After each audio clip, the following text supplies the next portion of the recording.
तो वहीं केंद्रीय कैबिनेट की बैठक शुरू हो चुकी है। प्रधानमंत्री नरेंद्र मोदी की अध्यक्षता में ये बैठक में कई बड़े फैसलों पर मुहर भी संभव है, क्योंकि कई मायनों में ये बैठक बेहद अहम मानी जा रही है, क्योंकि बेहद व्यस्त चल रहे थे तमाम दिग्गज, खुद प्रधानमंत्री नरेंद्र मोदी और केंद्र सरकार। लेकिन सबके बीच में केंद्रीय कैबिनेट की बैठक शुरू एक बार फिर से बेहद महत्वपूर्ण बैठक मानी जा रही है। इंतजार था लंबे समय से, प्रधानमंत्री नरेंद्र मोदी की अध्यक्षता में यह बैठक है और यह भी कहा जा रहा है कि कई बड़े फैसलों पर मुहर लग सकती है, लेकिन बदलाव कितना हो सकता है ये भी देख पाना बेहद महत्वपूर्ण है, क्योंकि तमाम बिंदु जो हैं अभी निकलकर सामने आ रहे हैं, चाहे वो अंतर्राष्ट्रीय मुद्दों से जुड़े हुए हों या फिर घरेलू मुद्दों से जुड़े हुए हों। लेकिन ये कैबिनेट बैठक है जिसमें जब ये बैठक होती है केंद्रीय कैबिनेट की, तो फिर कई महत्वपूर्ण फैसले होते हैं लंबे समय से जिस पर चर्चा हो रही होती है, इंतजार होता है बैठक का, उस पर मुहर लग सकती है। साथियों नमस्कार।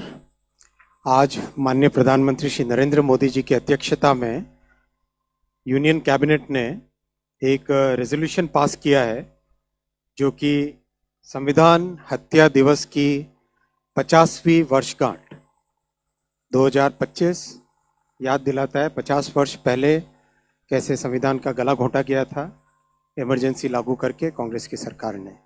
मैं उस रेजोल्यूशन को आपके सामने पढ़ूंगा।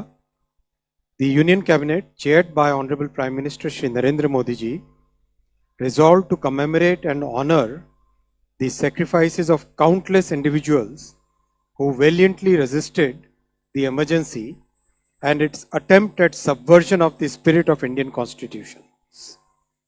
The Union Cabinet paid tributes to their exemplary courage and valiant resistance to the emergency's excesses. The year 2025 marks 50 years of the Samvidhan Hatya Divas, an unforgettable chapter in the history of India where the Constitution was subverted, the republic and democratic spirit of India was attacked, federalism was undermined, and fundamental rights, human liberty and dignity were suspended. The Union Cabinet reaffirmed that the people of India continue to repose unflinching faith in the Indian Constitution and the resilience of the country's democratic ethos. Cabinet में माननीय प्रधानमंत्री जी की अध्यक्षता में रखा गया cabinet में, और आपके साथ इसका टेक्स्ट शेयर करेंगे। मैं साथियों उसके बाद में कैबिनेट में जो फैसले लिए गए उस पर आता हूं। आज 3 बड़े फैसले लिए गए।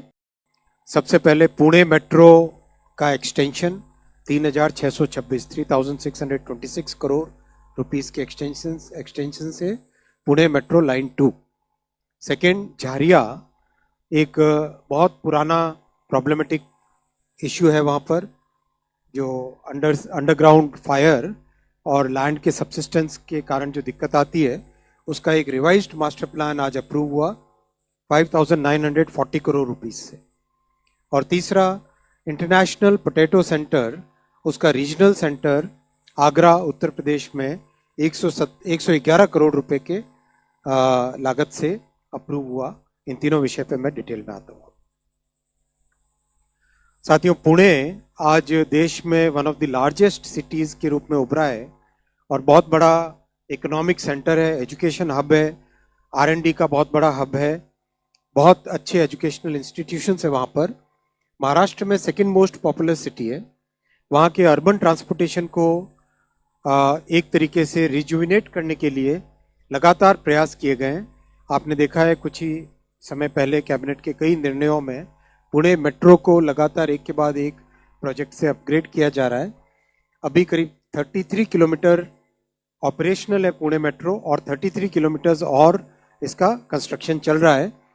आज लाइन 2 इसका 3626 करोड़ रुपीस के आउटले से इसका एक्सटेंशन अप्रूव हुआ। इससे 12 किलोमीटर 12.75 किलोमीटर्स और ऐड होंगे और 13 more stations will be added. City के जो बहुत फास्ट ग्रोइंग सबर्ब्स हैं ईस्ट और वेस्ट में, वो सब इससे कनेक्ट होंगे। बहुत सारे IT हब्स हैं, एकेडमिक एरियाज हैं और रेजिडेंशियल एरियाज हैं जिसको इसका बेनिफिट मिलेगा। आप जानते हैं कि इन 11 वर्षों में देश में मेट्रो का बहुत रैपिड एक्सपेंशन हुआ है।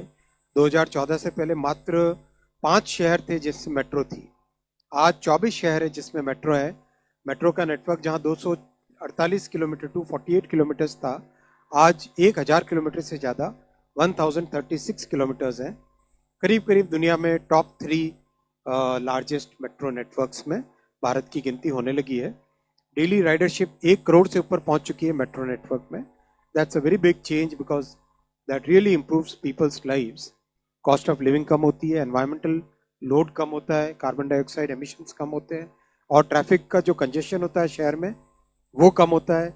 ट्रैफिक के कंजेशन के कारण जो ह्यूमन ट्रेजेडी आती है कई बार एक्सीडेंट्स के रूप में, वो कम होती है। इसीलिए मेट्रो का एक्सपेंशन मोदी जी ने, प्रधानमंत्री जी ने बहुत एक मेथोडिकल वे में इन 11 वर्षों में किया है। इन 11 वर्षों के काम में जो पिछला 1 वर्ष है, उस 1 वर्ष के काम में हमारे मिडिल क्लासेस के लिए और यंग जनरेशन के लोगों के लिए नई अपॉर्चुनिटीज क्रिएट हो, उसके लिए बहुत सारे इंफ्रास्ट्रक्चर के प्रोजेक्ट साथ में लिए गए।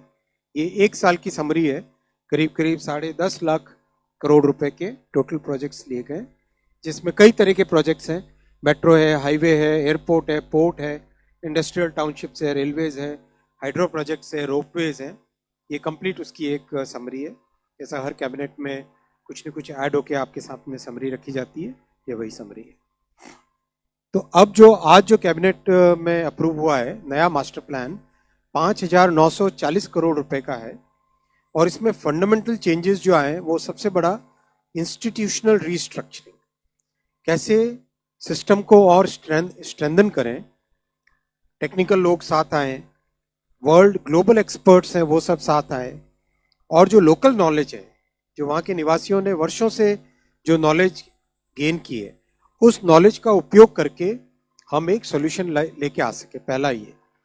दूसरा, रिहेबिलिटेशन ऑफ द फैमिलीज, जिनको अपना घर बार इन परिस्थितियों के कारण छोड़ना पड़ रहा है, उनको कैसे एक बेहतर जिंदगी दे सकें, बेटर स्किल दे सकें, बेटर लाइवलीहुड दे सकें, वो ध्यान में रखते हुए यहाँ पे किया गया है।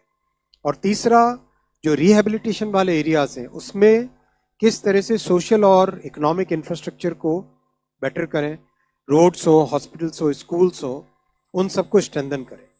और चौथा, राज्य सरकार और वहाँ के बाशिंदे, उस एरिया में रहने वाले, धनबाद के झारिया के उस एरिया में रहने वाले जो निवासी हैं, जो परिवार हैं, उन सबको एक साथ, उन सबको साथ लेके, उनकी भावनाओं के साथ जुड़ के, उनकी जीवन शैली के साथ जुड़ के, उनकी ज़रूरतों को समझ के कंप्लीट मास्टर प्लानिंग और एग्जीक्यूशन किया जाएगा।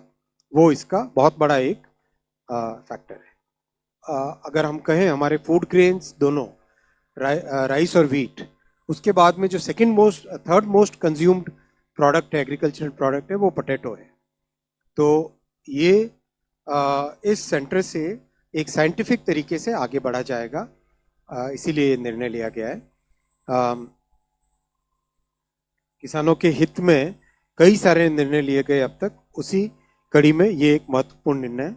साथियों, इन 3 निर्णय और पहले रेजोल्यूशन के साथ ही साथ आज एक बहुत ही शुभ दिवस भी है। आज एक्शियम 4 मिशन, जिसमें हमारे ग्रुप कैप्टन शुभ्रांशु शुक्ला जी, आज इसका सक्सेसफुल लॉन्च हुआ है। तो भारत की कैबिनेट ने माननीय प्रधानमंत्री जी की अध्यक्षता में एक रेजोल्यूशन पास किया है। वो रेजोल्यूशन आपके सामने पढ़ूंगा। हम सबके लिए गौरव का दिन है ये।